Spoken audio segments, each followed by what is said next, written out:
gagawin natin is medyo babagalan natin yung pacing para ma-observe talaga natin siya. And kung may questions kayo, huwag mayang magtanong. Yeah. So this diagram shows the etiology of disease. So the etiology of disease describes all factors contributing to the occurrence of disease. So yung pagkakaroon ng isang sakit ng isang tao, as we discussed yesterday, diba meron tayong iba't ibang factors. So kasama doon is yung number ng pathogen, yung virulence factor ng mismong pathogen, and then yung mismong host immune response ng host natin. At the same time, malaki rin yung factors, so nabanggit na natin yung agent, this is yung mga pathogens mismo. Kasama din sa agent, yung virulence factor mismo ng agent. Yung host is yung immune system ng host. At the same time, malaki rin yung factor na naitutulong or na-contribute ng environment. So, di ba alam natin na environment na is yung pinakamalaking reservoir ng different pathogens. So, of course, if we are exposed to this particular environment, that will promote yung infection ng isang pathogen, mas mataas yung chance na magkaroon tayo ng disease. And of course, time. So, time includes incubation period, kung gaano katagal yung colonization, infection stage ng isang pathogen. Life expectancy ng host or ng pathogen, yung gaano siya katagal mabubuhay. So, of course, iba-ibang life expectancy ng bawat pathogen. Diba? After some time, umaabot siya sa stage ng attenuation kung saan nagiging weakened, or nag-loss or there's a loss sa kanyang virulence. And duration of the course of the illness or condition. So lahat ng ito, kailangan natin isaalang-alang when it comes to the, if we are trying to explain kung paano nagkakaroon ng disease yung isang individual. So humans, as described here, are continuously exposed to microorganisms as well as their products that might cause that disease. No? So as I mentioned, meron tayong immune system to defend ourselves against this microorganism. So immunity refers to the general ability of a host to resist particular infection or disease. No? So kasama sa immune system natin, nandito yung mga cells that will defend us.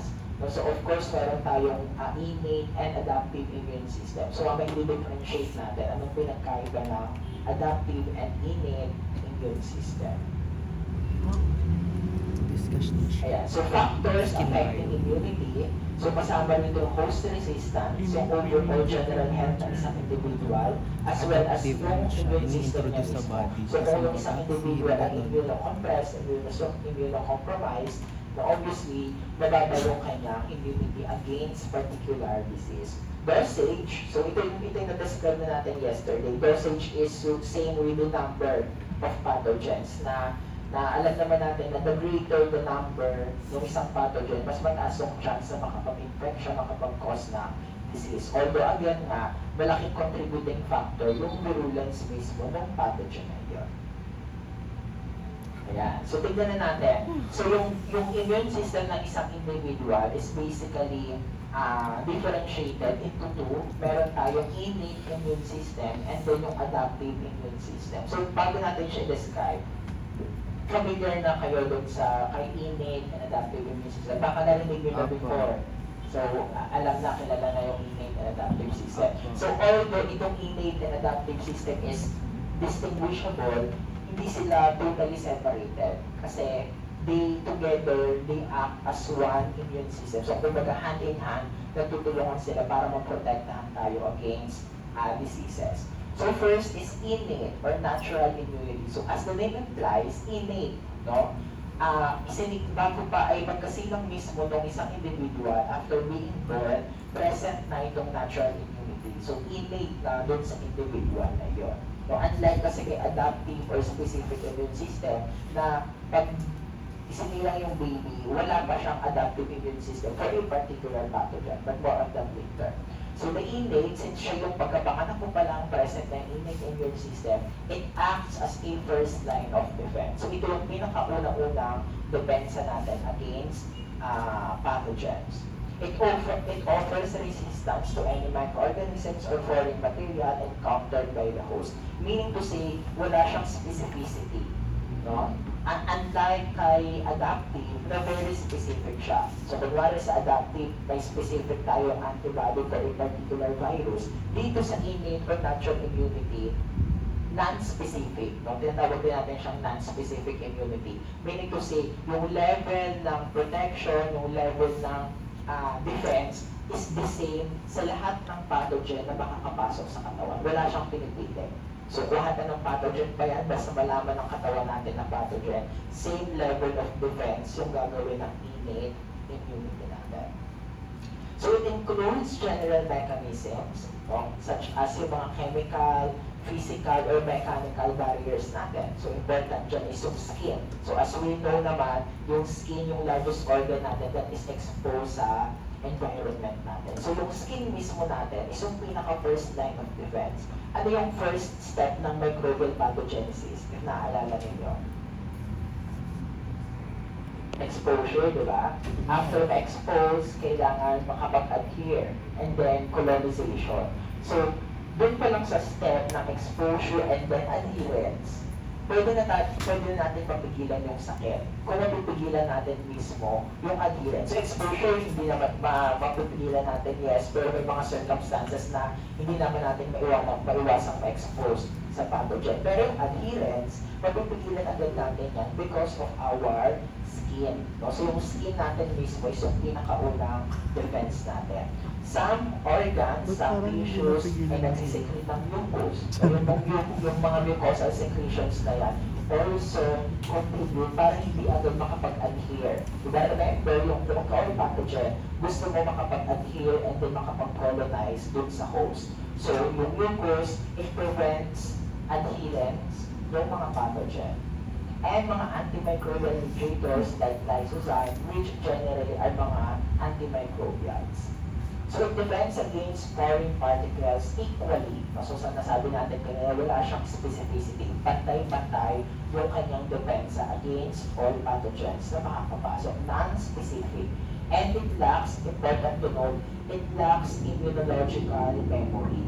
No? Hindi niya naaalala. In contrast with adaptive, si adaptive immunity, once na may ma-meet siya ng pathogen, the next step na ma-meet na ulit doon, ma-recognize niya sa adaptive immunity. So kasama sa innate immunity ay mga cells, tissues, mga immune cells na innate na sa katawan ng tao. Physical barriers like the skin, chemical barriers like yung mucus, lysozymes, and any other substances, secretions ng katawan natin that will defend ourselves against microbial infection. Then for specific or acquired, no? Specific siya on a particular type of pathogen. And acquired, kasi hindi siya innate. So minsan parang binabaliktad na naman sa mga terms. Kasi diba innate, pinanganak ka, meron ka ng innate immunity. Yung acquired immunity, ma-acquire mo siya through life. Meaning to say, unless hindi ka ma-expose sa isang pathogen, hindi ka makakapag-acquire ng immunity against that pathogen. So, you see, nakikita nyo rito kung bakit kailangan natin mag-anti ng vaccine, di ba? Kasi para makilala na ng katawan natin yung pathogen na yun, magkaroon ng acquired immunity. So, we acquire immunity by exposing ourselves to that pathogen. So, adaptive or specific, it resists a particular foreign agent. So meaning to say, very high ang kanyang specificity. So for example, na-infect halimbawa ng influenza. Influenza is a virus na iba't ibang strain yan. First time ka ma-infect ng influenza, ang naka-infect sa'yo is influenza A. Next time na ma-infect ka ng influenza A, may immunity ka na against that. But yung next mo ulit na infection, so for example, another influenza, pero hindi influenza A, wala ka pang immunity against that. Although para sila ng influenza, pero mag-ibang strain. No? So, very specific ang adaptive immunity natin. So, kung ano lang yung unang na-meet niya ng pathogen, siya lang yung mara-recognize niya. Next time na ma-encounter ulit ng katawan natin, yung pathogen na yun. No? And another, asan na yun? Ito, memory. So, di ba sabi na babakit, kung next time na ma-encounter ulit, mara-recognize niya. Kasi yung specific or acquired immunity natin ay may memory. Naaalala niya ulit. Yung first time nung bata ka, first time na magkaroon ng sipon. Next time na magkasipon ka ulit, kilala na ng katawan natin. So kung yung unang sipon mo is medyo matagal gumaling, next time, maaaring hindi na ganun katagal or kahit na-expose ka na dun sa virus na nagkakos ng cold, hindi ka agad magkakasipon. Anong tawag dito? Smallpox, di ba, bulutong? Sino nagkabulutong sa iyo? O di ba may mga vaccine tayo? Di ba isang beses lang tayo nagkaka-smallpox? So once nagka-smallpox tayo, na-recognize na ng adaptive immunity na immune system natin, yung smallpox virus. So pagkagawa na siya ng antibody, very specific lang kay smallpox. So next time na mamit mo ulit yung smallpox virus, hindi ka na magkakaroon ng sakit kasi may immunity ka na against that. So, ang specific immunity ay very specific sa mga particular antigens. Ano yung mga antigens na tawag natin? Antigens are any substances na foreign sa katawan natin. No? Foreign, hindi normally part ng katawan natin. So pag may anything na nakakapasok sa katawan natin, alam ng katawan natin na ay hindi ito part ng katawan natin. So I must eliminate this kasi maaaring ma-compromise yung overall functioning ng katawan. So, antigens, no, gumagawa yung katawan natin ang specific antibody para dun sa specific na antigen na yun. So, antibodies are what counteracts yung presence ng mga antigens na yun. So, again, basta may nakakapasok na foreign material sa katawan natin yun, ina-eliminate dapat yun ang katawan natin. And thus, importanteng characteristic ng specific or acquired immunity is recognition, which is self and non-self. Kasi kung ang function is dapat i-eliminate ko ano yung mga non-self, ano yung mga foreign material, dapat kilala ko kung sino yung foreign at non-foreign. Kunwari sa classroom na ito, dapat course lang yung a-attend dito. E may pumasok na pharma. Bawal ka. So dapat, kilala ko kung sino lang yung mga course. Kilala ko kung sino hindi course na pharma, kung bawal ka. Diba? Ganun yun. Ayan. And this one is another comparison. No? Si immunity as described here is non-inducible. Hindi siya na-induce. Bakit hindi siya na-induce? Kasi present na talaga siya sa katawan natin. No need para i-induce pa siya. Unlike kay adaptive, na kailangan ma-induce siya. Paano siya ma-induce? Via exposure to that pathogen. Nakita? So si innate immunity, naka-activate na talaga yan. Pagkapanganak sa'yo, activated na yan. Yung adaptive, ma-activate lang once na-expose ka ng high pathogen. And very specific siya.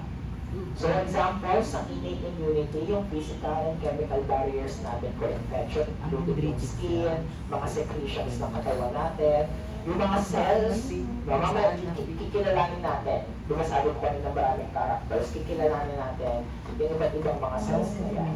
But to give you an insight, kasama doon sila dendritic cells, narinig na ninyo sa lagi sila neutrophil and macrophage. Whereas adaptive immunity, ito naman yung mga lymphocytes natin, we have two kinds, yung B and B lymphocytes. Question so far. So alam na natin yung difference ng innate and adaptive. So, Ayan. So, adaptive. ano ba ito?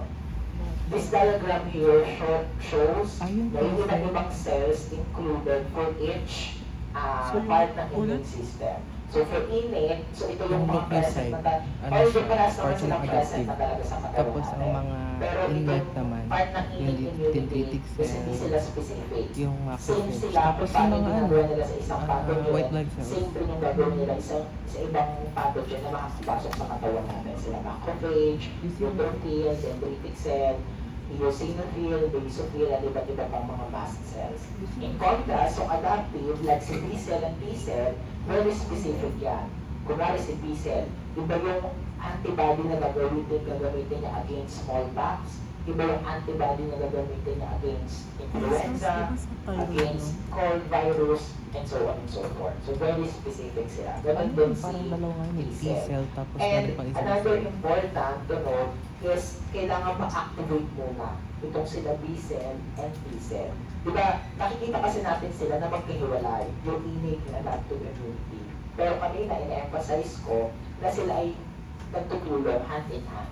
Yung B-cell, yung mga cells ng adaptive immunity, hindi sila ma-activate unless, of course, ma-activate, makikita nila yung mismong pathogen. Ang tumutulong sa kanila para ma-meet yung pathogen na yun at ma-activate sila ay mismo mga cells ng innate immunity. Mamaya makikita nyo meron tayo dyan mga tinatawag na antigen-presenting cells. Sila dendritic cells, sila macrophage, no? Antigen-presenting. Meaning to say, yung antigen na na-meet nila macrophage and dendritic cells, sila kasi sila yung first line of defense. Na-meet nila yung pathogen, kukuha sila ng part ng antigen, i-present nila sa cells ng adaptive immunity para ma-activate sila. Makuha kasi sila tinawag na antigen presenting cell. And so this process, yung hematopoiesis, describes how the different cells of our immune system are formed. So, nagbubuo yung iba't ibang types ng red blood cells and white blood cells via the process of hematopoiesis. And they all start sa hematopoietic stem cell. Ito. Sa hematopoietic stem cell, so stem cell, di ba narinig ninyo yung stem cell? Anong characteristic ng stem cell? Di ba? Yes, di ba hindi pa siya nag-differentiate kung anong specific siyang cell. Pero isa sa magandang ability niya is pwede siyang mag-differentiate into many types of cells. So sa kanya nagmumula yung iba't ibang kinds ng cell.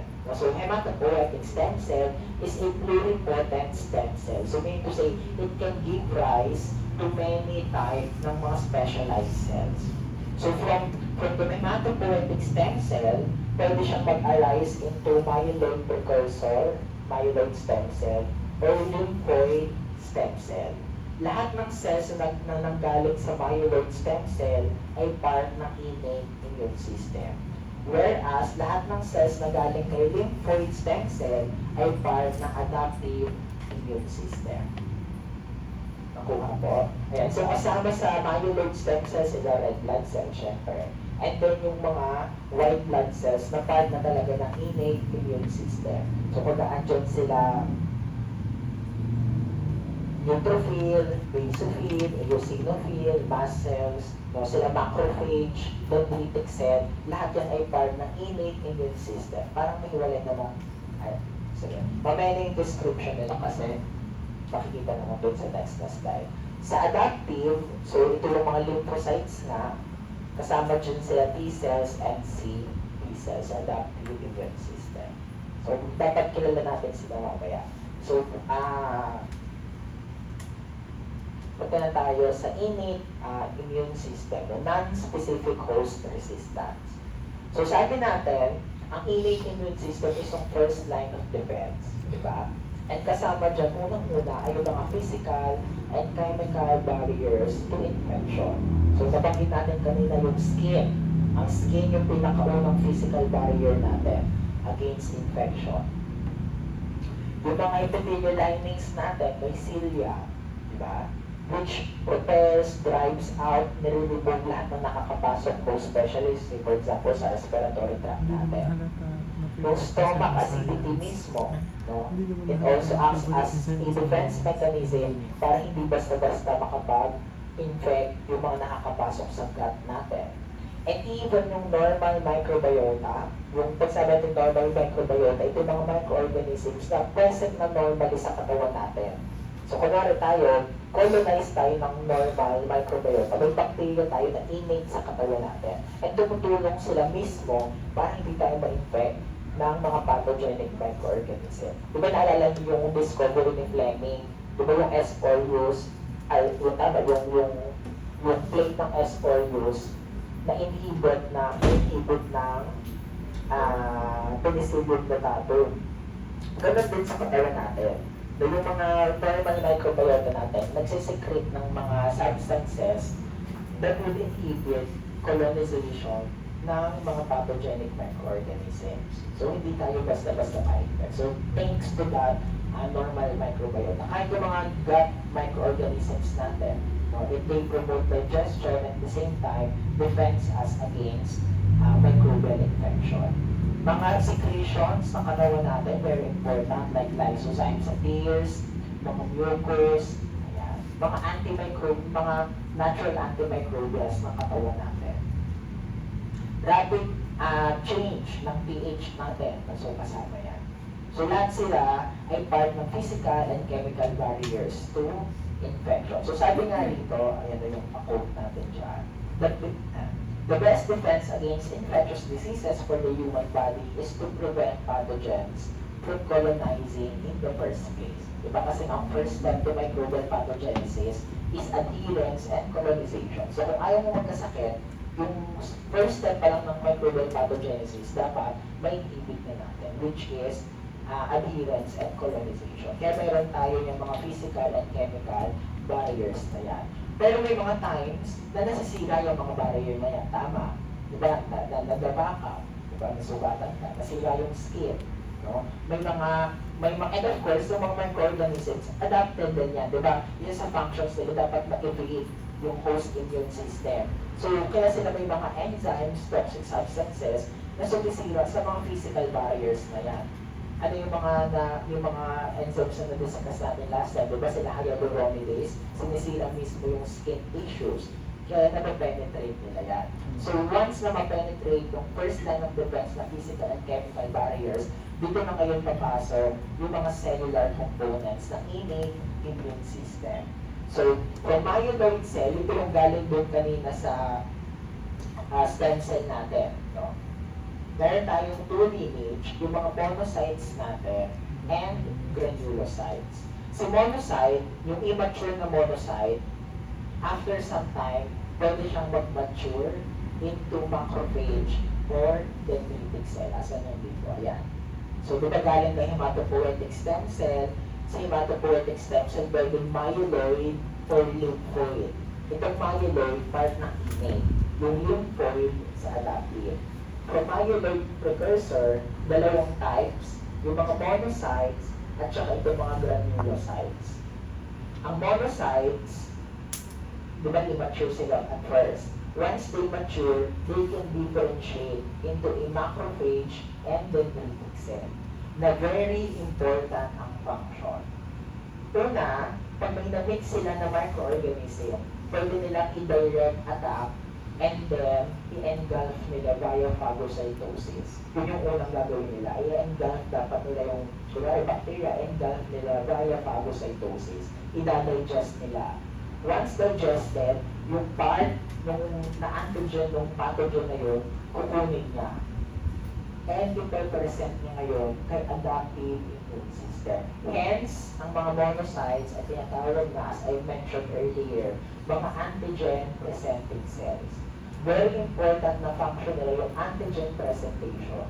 Kasi hindi ma-activate yung adaptive immune system hanggang hindi na-present sa kanila yung antigen.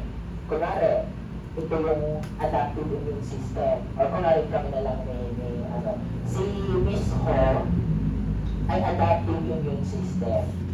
O kunwari ang pathogen natin ay si Nuevo pathogen.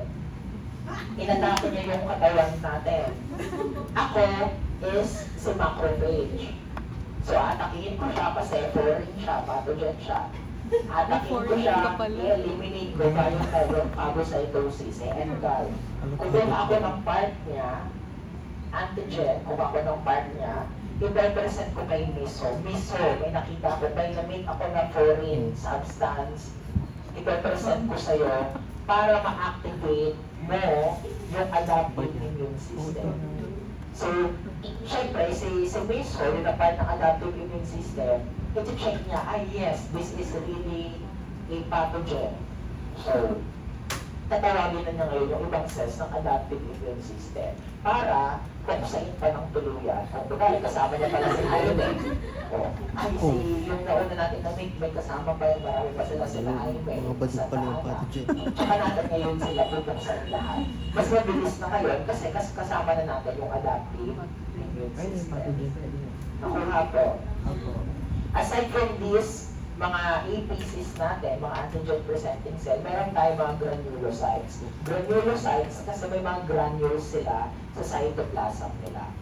Usually, like this one, si mast cell, for inflammatory response, kaya nagkakaroon ng inflammation because dun sa mast cell, sa nagpo-produce ng mga granules nila. And di ba yung marami yan? Dito ang tayo. Dito. So, like granulocytes, ito yan, sila neutrophil and mast cell. Si neutrophil, ito yung common na white blood cell na nakikita natin. Kunwari doon nag-ano tayo, nag-examine ng blood na kayo before. Yes, Ito yung po. common, yung peripheral blood natin, yung most common na white blood cell na nakikita natin, ayaw ng neutrophils. Talagang nilagay yung nasa bloodstream natin na nagpapatrol kung baga sa katawan natin. And then yung mga mast cells, no, may mga granules din, kasama dyan sila eosinophil pag may parasitic infection, sila basophil kapag meron tayong tawag dito allergies. No? So yung allergic response natin like pagbaking is because of inflammatory response dahil din sa nirelease na granules na, 827. say for example, basophil. Kunwari, may allergy ka sa dander, na animal dander. So, nagutag ng katawan mo na foreign yung animal dander. So, para Basta animal. make sure na safe yung katawan mo, nagre-release ngayon sa basophil na inflammatory response in the form of granules. Ayan.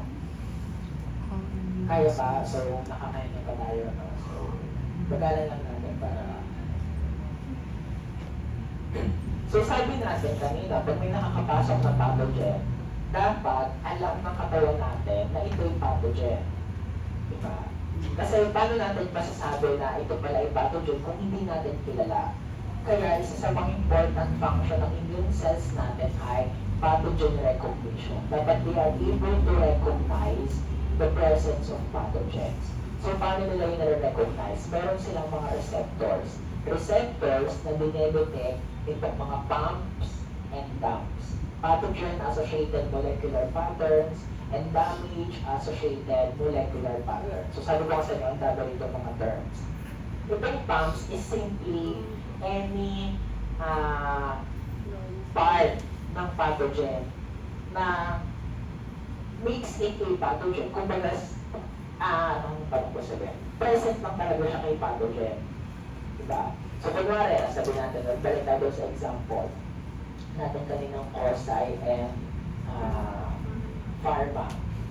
So what distinguishes Corsi and Pharma students na bigla ang tingin lang is yung ID lace natin, di ba? So kayo nakikita agad na may tag kayo ng Corsi. Sila may tag rin ng Pharma. So kung baga, in same sense, yung tag nila ng Pharma is a pathogen-associated molecular pattern. So naka-associate lang sa mga Pharma students yung ID base nila na may, obviously, may nakasulat ng Pharma. So ganoon din sa katawan natin, may mga structures, di ba, yung mga pathogens na sa mga pathogens lang natin makikita. LPS, for example, lipopolysaccharide. Wala naman tayong lipopolysaccharide, di ba? Makikita lang natin sila sa mga gram-negative bacteria. So, kung may nakapasok ng gram-negative bacteria sa atin, nare-recognize siya na foreign ng katawan natin because of the presence mismo ng lipopolysaccharide. negative. No? So, those Bilak. molecules na associated Sa sa mismo ng gram-negative. pathogen ay so-called pathogen-associated molecular patterns. So, the molecules found on various pathogens but are absent from host cells. No? So, important na nare-recognize yun ng immune cells natin, such as mga polysaccharides, proteins, nucleic acids, or lipids na sa pathogen lang makita. Example nga is mga lipopolysaccharide. Peptidoglycan, may peptidoglycan ba kayo? Diba wala naman. Sa pathogen lang natin siya makita. Damage-associated molecular patterns ay mga molecules na lumalabas lang sa katawan natin if there's a damage. For example, nagkaroon ka ng sugat. Since nasugatan ka, magre-release yan ng mga, say, for example, mga cytokines, chemical mediators. Madedetect yun ng immune cells natin. Kasi alam nila, yung molecules na yun present lang if there's an injury. So, pupunta sila doon sa site of injury. May wound ka sa braso, magre-release yun ng molecules that will trigger the immune cells para mag-respond doon sa site of wound. No, kasi nalulutod nila yung mga damage associated molecular patterns. Molecules that are released from damage or necrotic host cells. So basta may damage tayo sa katawan, may necrotizing cells, o mga namamatay na cells, pupunta agad doon yung mga immune cells natin. Kasi alam nila na may mali sa part ng katawan natin ngayon. Naku nga po, yung pumps and dumps. Yes po. Pumps para sa mga pathogens, dumps para sa mga damage na nangyayari sa katawan natin. So, syempre, kailangan may receptor tayo, yung cells natin, para dito sa mga pumps and dumps na yan. Ito ay signals. Signal itong pumps and dumps. Hindi mo naman mag-receive yung signal kung wala kang receptor, tama? So, yung mga immune cells natin ay may receptor asa ngayon. Yan tawag natin pathogen recognition receptor. So, for example, tignan nyo ito. Ito ay dalawang magkaibang bacteria, dalawang magkaibang organism na meron silang structure na innate lang sa kanila. Ito yung ating phagocyte, yung immune cell.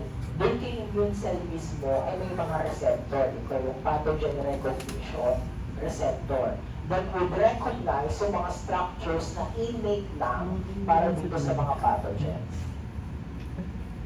Example ng mga receptor na yan ay mga TLRs like toll-like receptor. So, yung general term natin ay pathogen recognition receptor. Nire-recognize nila yung mga pumps. Example ay yung mga toll-like receptor. For example, yung presence ng peptidoglycan. Meron tayong TLR2 para sa peptidoglycan. Kunwari may nakapasok na bacteria, gram-positive na may peptidoglycan layer. Yung presence mismo ng peptidoglycan na yun, yung magsasabi kay immune cell na yun ay foreign, yun ay pathogen. So I should have a receptor for peptidoglycan in the form of TLR2. Eh paano naman sir yung mga yung mga gram-negative? So meron din silang receptor for, say for example, for LPS naman, sa kanila ay TLR4. At TLR2 pala yung binigay ito example. For TLR4, para naman sa lipopolysaccharide. Hindi ko mag-gets. For example, ito. So ito yung ating phagocyte. Kay phagocyte, meron siyang receptor, yung pathogen recognition receptor. So palakihin natin, ito yun, in the form of TLR2, which recognizes the peptidoglycan ng mga bacteria. So ito ay cell membrane ng immune cell natin. Ito yung immune cells natin yan. Ito ay bacteria. So once na ma-expose yung immune cells ni bacteria, madedetect niya yung presence ng peptidoglycan kasi meron siyang TLR2. So si TLR2, very specific na receptor for peptidoglycan. Para ma-recognize niya na foreign yung bacteria na yun. Nakuha ko. Malinaw yung part na yun, so okay tayo dito. Wala tayong peptidoglycan. Hindi, para sa ating PNR2. Yeah. And yung table na to, it shows yung mga iba pang example Hindi, ng yung TLRs. to. Medyo Ito yung marami, so lumalabas. nagbigay lang tayo ng example.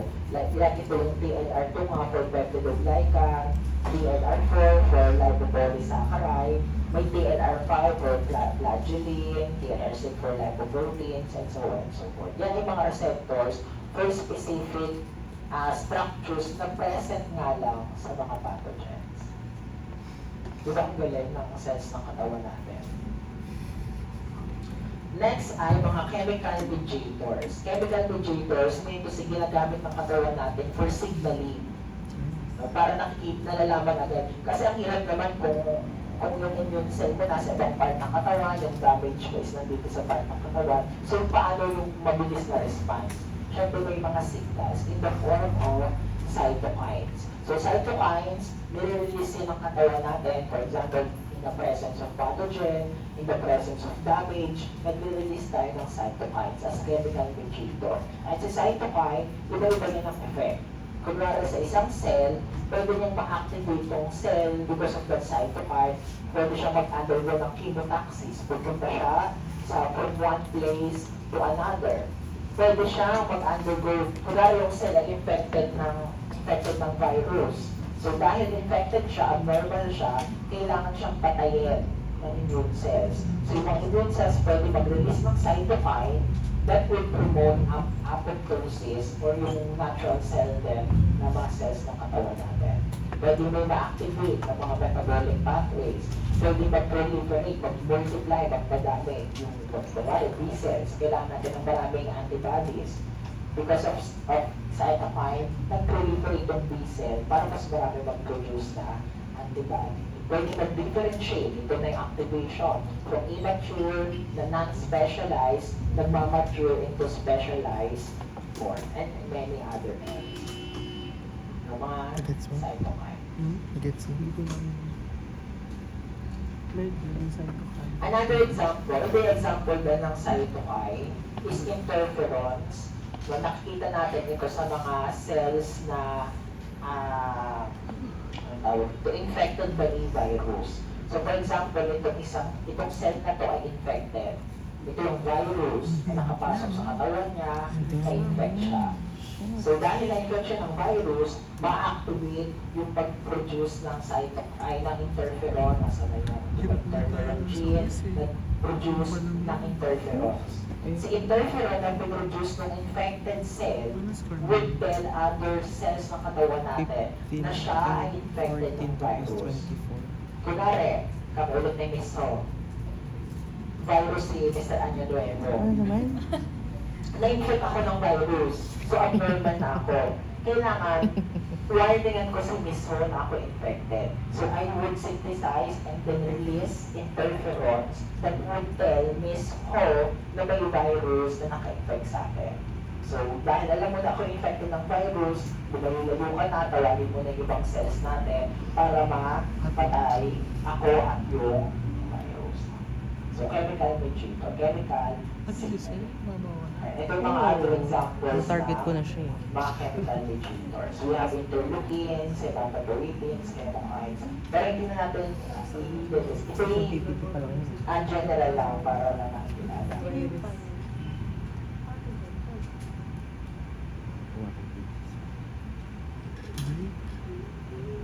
Ano yan? Cuboidal. Cuboidal cells. So in short, pag may nakakapasok na pathogen sa katawan natin, ang unang kailangan gawin ng It's very immune different system types. Yeah, this... is recognition. Cuboidal. And then, Oh, pupunta sa site ng infection, yung mga immune cells like leukocytes, Squamous kasi plasma yung proteins, flatten, no, pupunta doon sa site ng pathogen. Kulong na yung And then they would work together to eliminate that pathogen. And after some time, no, i-heal, i-repair whatever tissues or organs yung na-damage ng pathogen. So that's the time na nagaling na tayo from the disease or that infection. Walang question so far. Okay pa tayo? Yes. Ng in general. Yes. So another important response ng immune system natin is inflammation. So diba minsan nagkakasugat kayo, namamaga, masakit. So bakit kaya kailangan pang mamaga itong sugat? Ito ay defense mechanism para nalalaman ng katawan natin na may mali sa katawan natin. Para malaman ng mga immune cells na kailangan nilang mag-respond dun sa site ng injury. Kung walang inflammation, hindi malalaman ng katawan natin. yung kulani, di ba ang kulani natin ay may mga lymph nodes dyan. Yes, in the Yung mga, thyroid process. yung lymphatic system natin, yun yung system kung saan dumadaan yung mga lymphocytes natin. Yung mga lymph nodes ay specific aggregation ng mga lymphatic vessels, lymphatic cells. So sa mga lymph nodes, marami tayo doon mga immune cells. So pag may sipon ka, may infection ka, kaya namamaga yun, ibig sabihin yung mga lymphocytes doon ay may kinokombat na infection. Yung pamamaga, yung inflammation is sign na may infection tayo. So kaya bumubukol yun, yun ay mga white blood cells na umaatake ng Bumubukol ka? cold virus kasi may sipon ka. Nararamdaman mo na kulani. Ano naman siya? Kulani? After some time nawawala din. Kung wala na yung Yun. infection. Kuliti yun. So hindi ka kailangan Wala bother yung na ano. baka mag-overthink kayo na Nararamdaman parang mo. may mga tumura ko dito. Normal lang yun na Di ba namamaga kulani yung yung mga- ano, lamig-lamig? Lalo sa mga bata.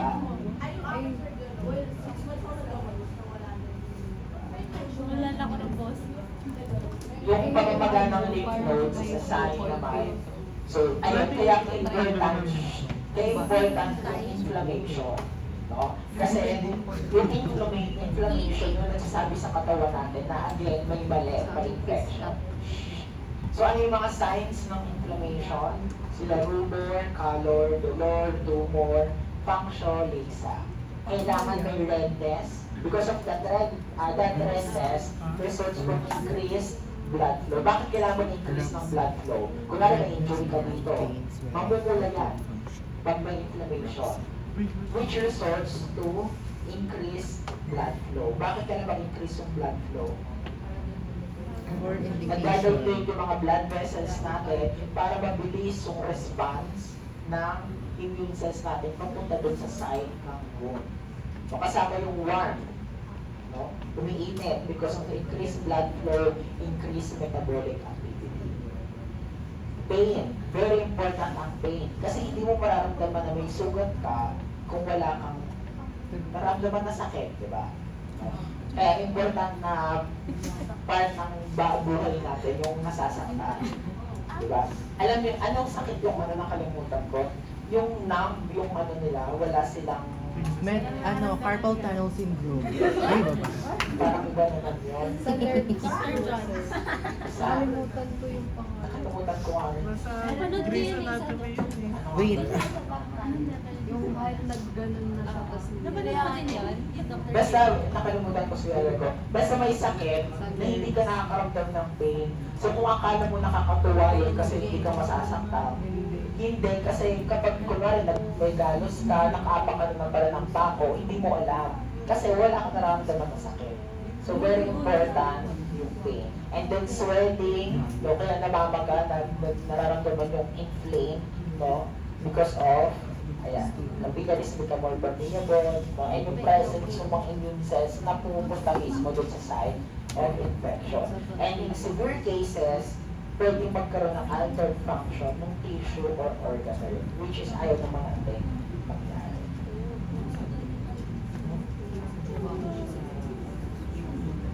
Ano? Example ng altered function is yung mali na yung function ng tissues natin, ng organs. Like for example, pag nag-release na ng toxins, diba? Yung spasm, yung paralysis ng muscle, that is an example of abnormal function ng katawan. Gaga. Yung diarrhea is an abnormal function kasi balance sa ions natin. Sir, yung blister po ba part ng inflammation? Yung Blister po, part ng inflammation. blister as in ang blister diba is kapag masyadong harmful, irritant ng substance, nasisira yung skin mismo. Opo, So not necessarily, ang inflammation not necessarily na mag-blister siya.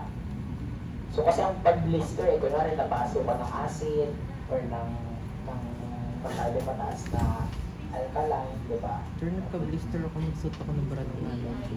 Dahil sa Bra ng nanay.